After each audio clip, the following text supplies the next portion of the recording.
everyone, and welcome to This Is Not What I Signed Up For, the podcast for new managers teaching you how to swim so you don't sink with your new responsibilities. Now, today, I have such a great guest for you all, Sarah McVanel. Sarah is a recognition expert, professional speaker, coach, author, recovering healthcare executive, part-time perfectionist, and a movement maker of Frog, forever recognize others' greatness. Mm-hmm. Now, Sarah and I met through a mutual association we're part of probably about 8 years ago. Mm-hmm. And we've had so many interactions since then. It's actually quite wonderful considering we were across oceans and all of that. So that was great. And Sarah is an absolute breath of fresh air to be around. So I always feel really uplifted once I've spoken to Sarah, be it if Sarah's speaking or I'm speaking or we're both in the audience for something or we're socializing or even if we're discussing business, which has happened quite a few times. Mm-hmm. So I'm immensely grateful to know Sarah and very grateful to have her on the podcast. And I'm very pleased to welcome the one and only Frog Lady. So, Sarah, welcome. Thank you, Ross. Wow, you are a wonderful complimenter and recognizer. I think you know a little something about what we're going to be talking about. You live this. I feel a little strongly about it, yes. Yeah. I could interview you and you could tell me a few things. Yeah. Yeah, it's lots of lessons learned along the way. Well, and I am curious about that. What is something that you're hoping that newer leaders are going to take from this? Like what when you're saying I learned a lot along the way, what did you wish you knew earlier that you didn't? Well, that's my whole book. Yes. But I think for me it was. I started out like when I really got into senior management. Mm-hmm. I ended into the what would you call it? Like an office that was laid out like an ivory tower kind of situation, where senior management was in this little fishbowl, and then everyone else was elsewhere, and we were separated. Yeah. And it did not go well. It didn't gel with me, and eventually I went and joined the team. But there was no recognition in that sort of space and business. It was very difficult, and it was a game changer for me when that started coming in, along with a lot of other things with getting involved in the team. But that connection, I think, is what I'd love people to take. Mm-hmm. And actually, when you share that, it actually is backed by data as well. So I love how you shared that lived experience. I'm sure all of your listeners can also relate to that. They've been in teams and organizations and cultures where they were a part of something versus were in a hierarchical situation. You can't have a recognition and rich environment where there's also, let's say, toxicity, bullying, hierarchy, oppression of people's voices, and so forth. Recognition is one of those things that how you know it's a healthy environment. And actually, that's why I love the metaphor of a frog. So frogs, because their skin is so delicate, they can't survive in an ecosystem that's unhealthy. It gets in their skin. They can't physically cannot survive. So when we were looking for a cottage years ago, the real estate agent would walk down to the water and would look by the shoreline to see if he could find any frogs.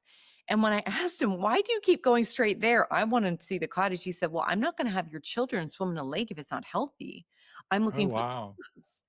And so when you described what you were saying around the work environments, that made me think about, what you described is the ecosystem that you wanted to work in, where you could thrive and strive and really that's what I hope people listening to this podcast hear and listen to.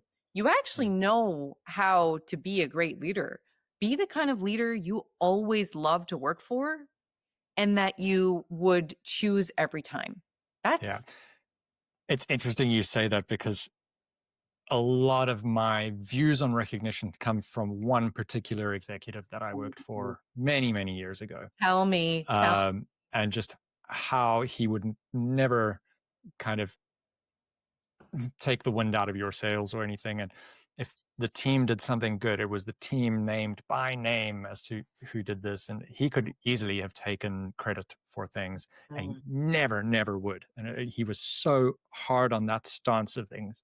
And he was quite I wouldn't say strict or hard person, but he was very firm, Yeah. uh, but equally fantastic in recognizing his teams. And that was kind of like I saw him. I'm like, I mean, I was young at the time, and I was in a junior call center position, and I Yes. was just like, that's who I'm going to be like one day. Mm. Well, and you know what you shared is that you can be firm, clear, have strong and high standards. Recognition is not fluffy stuff. It's not all us joining arms and giving hugs and doing trust falls. That's not it at all. In fact, that stuff's very trite.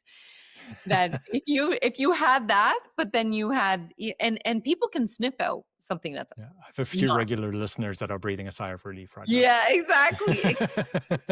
Recognition is about seeing, hearing, and valuing the person, and that it's not conditional just on performance and outputs and Mm, targets. It's got to be about the person's what they value, what their effort, not just the outcome, but the effort that they're putting into it, the progress they're making. Because one person's 80% is another person's 110, another person's 50. Are you only going to acknowledge 110?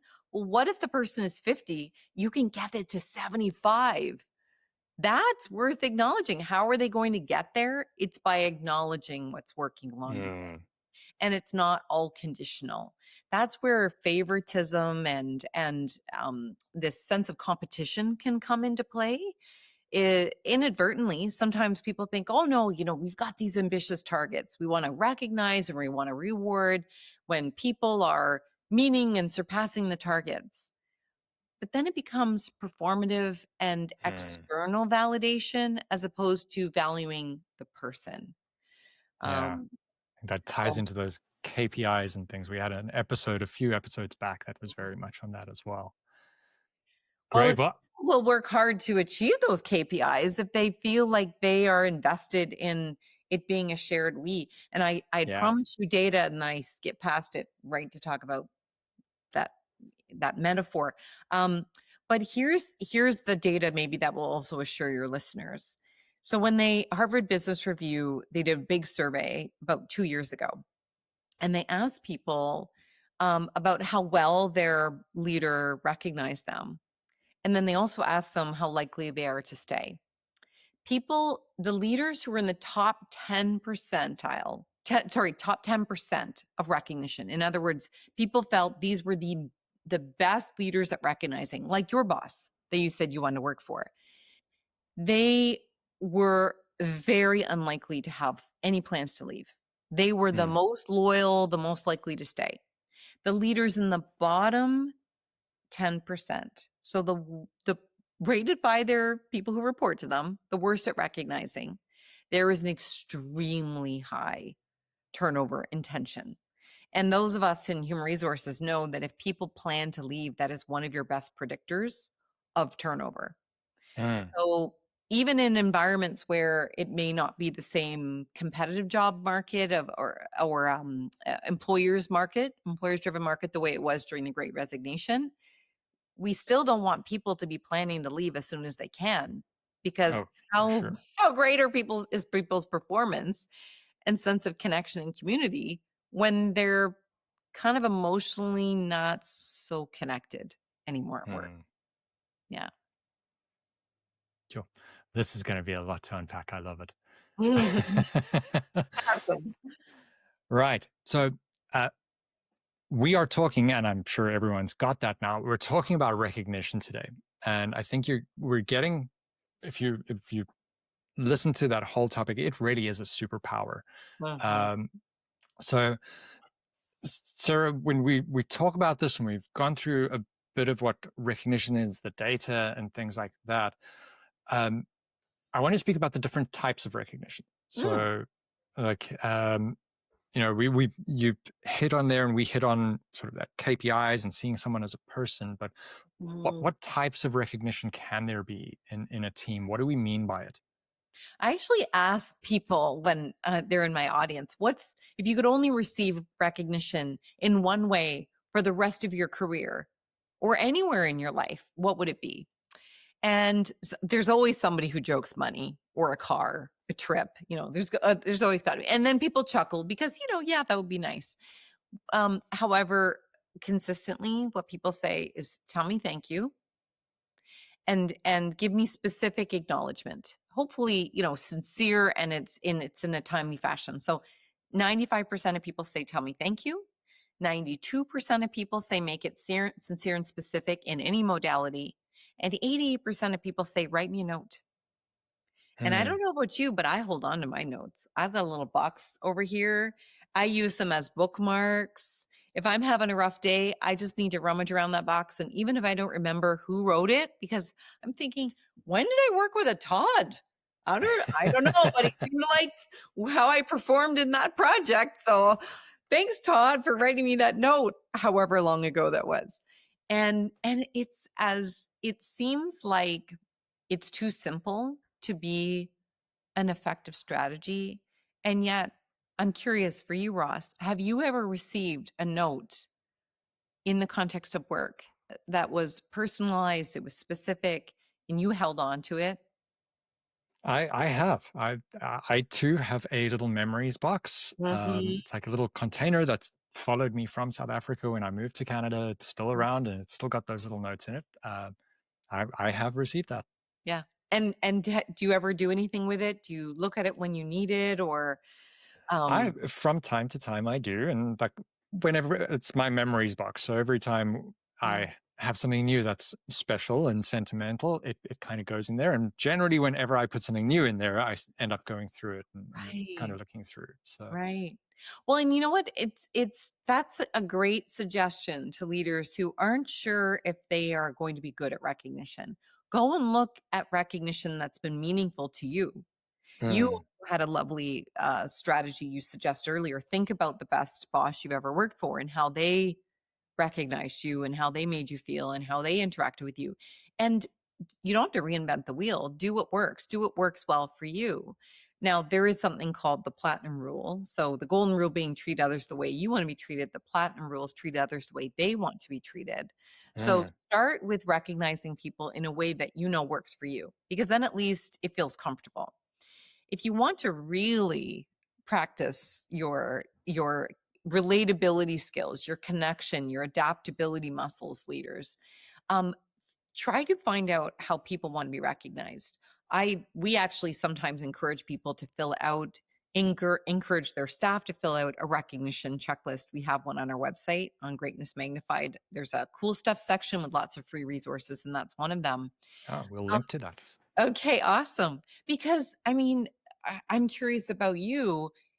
There are in my work life, I've worked with people who, yes, write me a thank you note, but give it to some people who say, but please give it to me privately. Don't do it publicly. I was gonna ask you about that. Were you going to ask me? Okay, ask me. Yeah, I yeah. gotta So, have things to say about this. Yes. well, I mean, that's just it. And I was thinking as you were speaking there, I know for myself how I like to hear sort of recognition, and I'm quite happy to be like I like the feedback and the praise for a job well done kind of thing.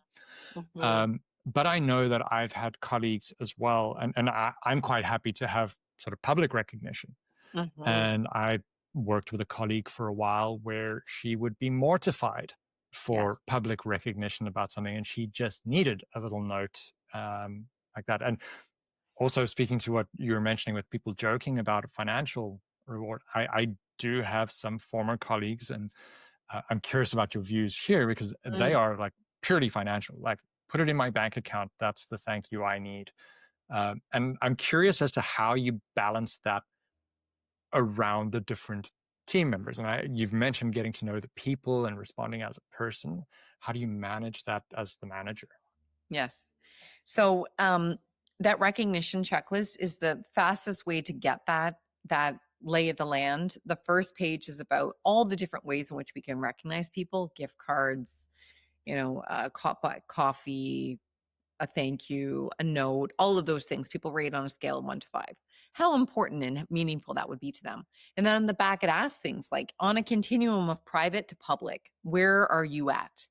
From surprise to expected, where are you at? From team to individual, where are you at? So you can get a sense as to, for each individual, what is their preference, but also as a group, what seems to be the footprint. So an example of that is I was working with a not-for-profit over COVID because they had to tweak their recognition program because everything had to be in person. Everything was very formal and very in person. So we had the entire organization complete this. And what we found is more people wanted unexpected surprise recognition than expected. So what started out as a context, a circumstantial reality, ended up being a big aha for the organization. Imagine if we didn't ask people, then we would keep doing it in a very formal way. So Yeah. people will tell you there, you get also a sense if you have a formal event and some people show up and some people don't, they're low energy, but you have an ice cream truck on a Friday and people are like, what? This is amazing. And yet it costs less to have the ice cream truck than it would have been to rent the hall, right? And Yeah. have the event. So asking people that is part of it. When it comes to things that are beyond our control, like money, a lot of people will say to me, well, I can't give raises. I don't want to ask how people want to be appreciated because I don't have any control over that. Well, you don't ask people on there, so how much money would you like me to pay you next week? We don't ask things that we can't do. What I will tell you is that there are some sectors and industries that are so financially incentivized, their entire value proposition is their productivity. So an example of this is if you're a lawyer, it's billable hours. So when people say, how do you express you appreciate me? You pay me more. You give me the promotion. That's because that's part of the deal. That's if you're a lawyer, unless you choose to work for yourself or a small family firm, or if you're in a big formal law firm, it's all about the money because that is how you are, your value is quantifiable. It's not your creative use of emailing. Like that's just not part of the deal. Same with very high output, such as a commission-based sales. Yeah. You can't expect a highly collaborative environment where everybody's writing each other thank you cards when generally the message is the worst salesperson's going to lose their job at the end of the year. That's not a recognition-rich environment. But if you realize that actually we will sell more as a team of this particular product when people feel a sense of we in the sales force, that's where you want recognition to be a way to shift from that performative we're all against each other to we are with each other. So your recognition can be a key vehicle to signal to people what matters. And if you tell people what matters based on what is very externally validated, the paycheck, the bonus check, the trophy, if the only person who can formally nominate people is the boss or the higher level gets more sort of accolades to somebody, well, you're mentioning hierarchy matters around here. And maybe it does. And if that's what it does, then fine, great. But if you say everybody matters here, everybody's voice matters, but nobody's allowed to nominate a peer and it's only the executives who can decide, everybody's voice doesn't matter. I mean, Yeah, it's it a very matters telling in some way. sign. Yeah. So recognition's a beautiful signal to what matters in your culture. So with talking about that, and I'm kind of, I have a couple of thoughts flying around. I'm trying to think which to put in Yeah, place first. I love that. Where, say you have one of these sales teams or something, and saying we want to move to the we and that kind of thing, and I'm perhaps thinking of like a situational kind of thing. Say you're a manager, you're a first-time manager, perhaps in a company that doesn't really have a lot of this kind of program in place or something like that, but you want to bond with your team. I think I would see this a lot in startups and that side of things. And I've been in these spaces where you, as the manager, like you go ahead and you do what you need to do in your team, and you're kind of a startup within a startup. How do you go about putting a recognition program in place. I know what I've done previously, particularly for remote teams, like when I've done this with we were multinationals at pre-COVID, but we were all remote anyway. Right. We would have a kudos channel where people could nominate people, and then it was kind of like the number of kudos you get, then that Mhm. was reported on at month end, and it was just our way of putting it in. But how do you get these kind of things into a team, particularly if there's those different styles? Right. Yes. Um, I love the idea of it being shared, a shared responsibility. For one thing, the manager will be the bottleneck for a lot of things, just like Mm, HR will and finance will. Their back office services will be a bottleneck. So let's not be the bottleneck to connection. If you're not sure, if you've got a bit of a bootstrap in our culture because we're building the bridge as we walk on it, yeah. you're walking on it together. So build the recognition approach together. You could say, if you're literally all new to each other, okay, we all come from different organizations. Some of us are from different industries. We want to have a high recognition team. What have you seen that works? And then do something that has some enthusiasm. People may say, well, we once a month we do a book club. Everyone like that? Great, do that. Okay, I'll buy the book, you show up.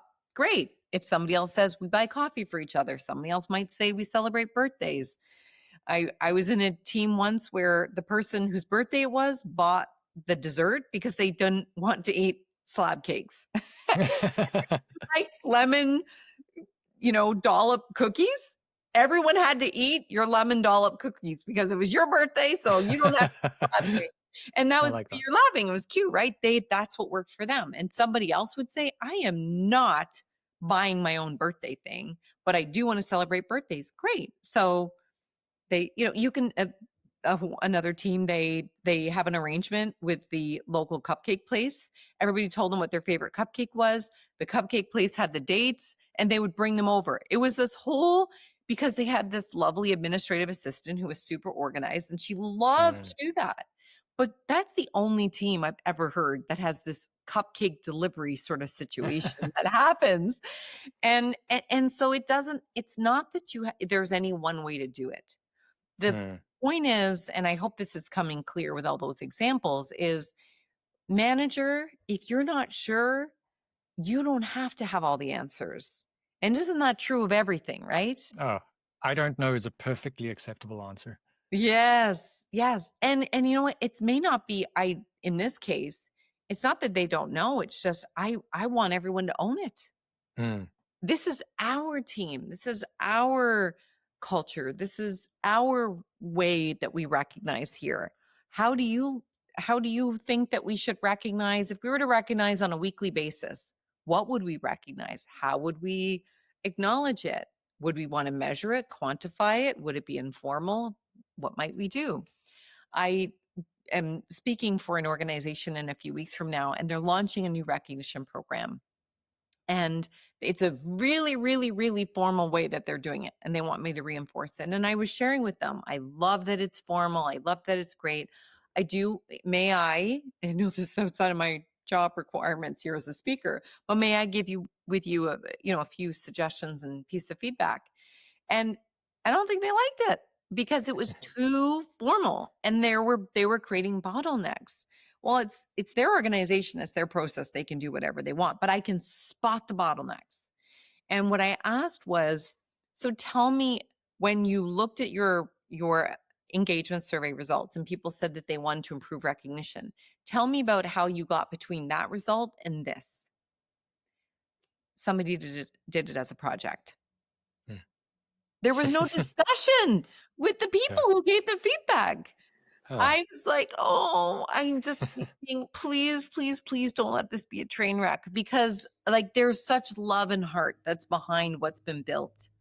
But yeah. we often have this gap, whether it be leaders, we feel we have to have all the answers, or we feel like a department is responsible for something, like the HR department's responsible for this, just like if you communicate with the news, it's got to be the communications department. We can be overly prescriptive. Yeah, that's for sure. How can you make it a conversation and co-create the type of culture that works and then Mm. keep iterating. Yeah, and I think like culture is just like a great point there as well. Like going back to one of those environments that I was in, and that ivory tower one, and Mhm. where we kind of got out of that. One of the best things we did, and I am thankful that we, and myself as the manager of the team, had like fair sort of carte blanche to do what I wanted to in the team and a bit of a budget. Mhm. But we turned Fridays into a like a lunch social with learning lunch and things like that. But we actually had an agenda for it as well. Mm. And even though it was casual and we got lunch in, no one had to pay for the lunches or anything like that. But so many things were discussed in those, and we formed such a culture Mhm. as to how we wanted to do things. And we would praise each other in that meeting as well. Like, oh, you know, that thing you did on Monday was just, that was spot on. We're going to do that for the rest of the stuff that we're doing. Um, and I can like see the people in that as well. As I'm mentioning it, I remember the situations. Yes. And it Because was great. And that built our culture. Mm. I I love that you gave an example where it was in an environment that wasn't one that kind of environment, like metaphorically, right? The physical environment where on the surface Yeah. it seems like the skin, it would permeate, right? This ivory tower would permeate. No, you created a healthy moat around it. Mm. Recognition can thrive in your team. It may not thrive in other people's teams. It may not thrive in the executive team, but in your team, it was healthy.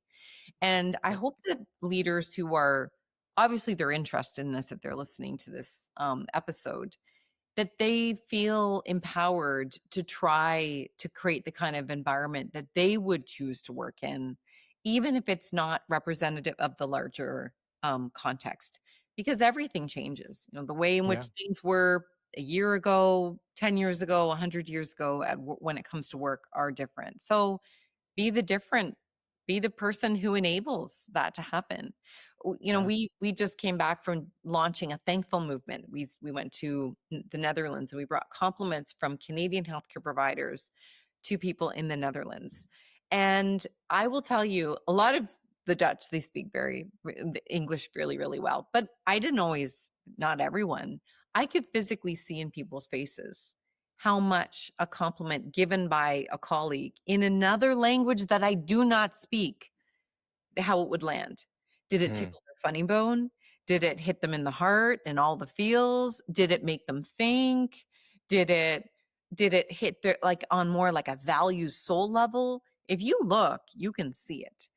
And Mm. that again, that's the power of creating that kind of environment on those Fridays that you talked about is you're protecting time um for people to be able to feel something at work. And the Yeah. way our brains work is that we remember things that we feel. We feel something about it. So be the type of leader that people choose to work for, and then you will not have a turnover crisis.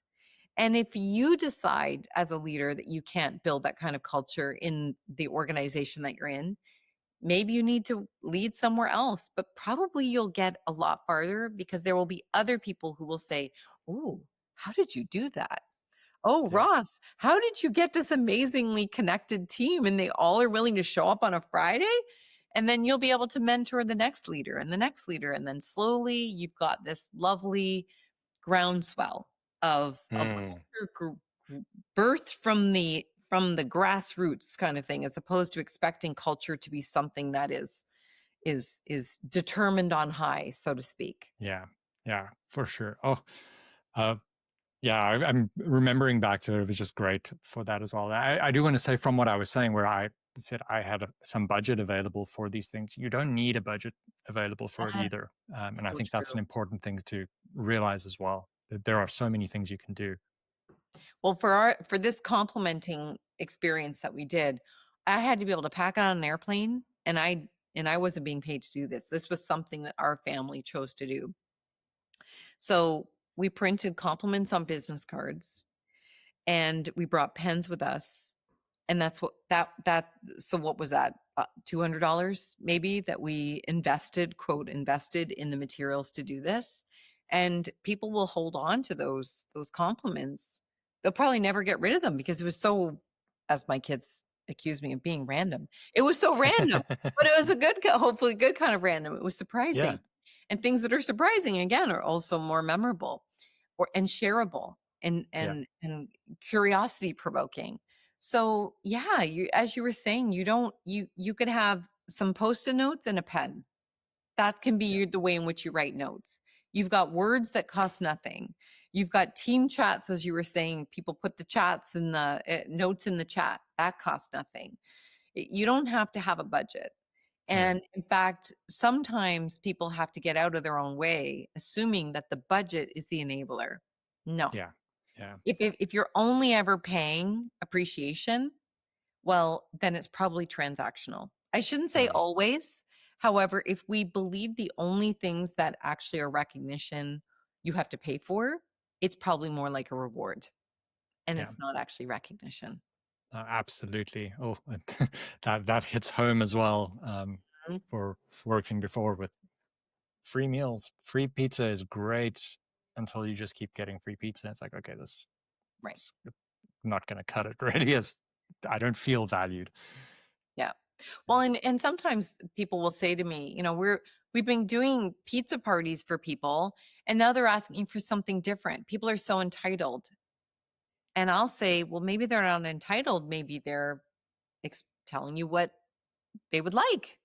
Maybe it's Yeah. not that they're entitled. Well, we do this for them. We expect appreciation. And so I'm thinking, how ironic. We've now created an environment where I'm going to give you this thing to appreciate you, but I expect appreciation back. And the only Yeah. way I'm going to keep doing that thing to express appreciation to you is if you express. So it's all very conditional. I Yeah. don't feel valued unless I get a pizza that's gluten-free. And the person who says, I can't get gluten-free and dairy-free, and I got mushrooms with this. And it's like, well, this has become too much work. It's not about the pizza, people. It's about Yeah. coming together. It's about doing something nice for people. Like, oh my gosh, it's not about the pizza. Same with the long years of service. It was never about the pin. Pins are sharp objects that you can't bring on a plane. It's not about the pin. It's about honoring the commitment, the years of service, the legacy. So recognize that. Don't make it about the pin or the plaque or how polishing the shoes. And nobody wants to listen to the CEO talking about their vision and strategy and talking about the last year and blah blah blah blah blah. CEO friends, I'm sorry, I got to tell you a message. It's not about you. If it's a recognition event, it is you. It's not about you at all. It's about everybody else but you. So make it about them, or else it's not a recognition. It's a communication platform like a town hall. So these are some of the things that I think gives recognition a bad name in organizations. Mm. Is they've seen it done badly. Oh, nobody goes to the annual awards dinner. Well, not surprising. It's a bad buffet and the CEO talks for 45 minutes. And if you're not wearing red because somebody decided the theme was red, you have to go home and change. Well, seriously, no joke. That was literally it. I can see it. Somebody It's not provided. surprising. I don't understand why people didn't show up. Well, probably because they didn't want to wear red. They didn't want to listen to somebody for 45 minutes. And by the way, you didn't even give them the time off. They had to take unpaid time. I'm like, oh my. But that's okay because you can have these experiences and say, I am not going to do it that way. Great. Do it your Yeah. We'll make that last 5 minutes available as a separate download if you want to send it on to your CEOs. way. Yeah, exactly. And yes. Sarah, this has been amazing. And I think there's been so much value out of this already. I know I follow what you're doing quite regularly. I love seeing what you're up to. If someone wants to follow you and catch up on what you're busy with, where should they do so? What should they do to get in touch? Yeah. So we love serving folks on a weekly basis. We have a LinkedIn newsletter. And so the platinum rule we talked about, that was this week's newsletter. So every week we share a piece of thought leadership that we actually write it. ChatGPT does not write it. It is our brain. And so they can subscribe to that if they go over to my LinkedIn profile. So Sarah McVanel, and you'll have that in the show notes, how to spell my Yeah. name. And you can join our Your Greatness Magnified newsletter. And then you can see, keep that kind of the nuances and the trends of what's happening. And if anyone would like tools, the one we talked about, but there's dozens more, they can head on over to greatnessmagnified.com, and under cool stuff, there's so much there, from coaching resources to white papers. There's 100+ ways to recognize, 70+ ways to recognize your customers. And so if there, you don't have to come up with a new idea. You can just start there, look at it like a menu. Wonderful. I'm heading there after this. Awesome. That's great. Sarah, thank you so much. This has been great to have you on board. I knew this would be an amazing conversation. I'm so happy that you joined us. Oh, it's my pleasure. Yeah. Thank you so much for inviting me. It's an absolute pleasure. Thank you. To our listeners, thank you so much for joining us again. Until next time, keep swimming. Thank you for listening. If you liked what you heard, give our guests a follow and hit the subscribe button for plenty more content like this. I've got a book out covering the type of subjects you've just heard, available on my website, thisisnotwhatisiguppfor.com, or over on Amazon. While you're at it, sign up for my newsletter or follow me on Instagram at @RossGSaunders to get news about blog posts, e-courses, and new episodes as they're released. If you'd like to get me in to speak to your leadership teams or to coach some of your managers, reach out to me via the website or drop me a line over at LinkedIn. Till next time, keep swimming.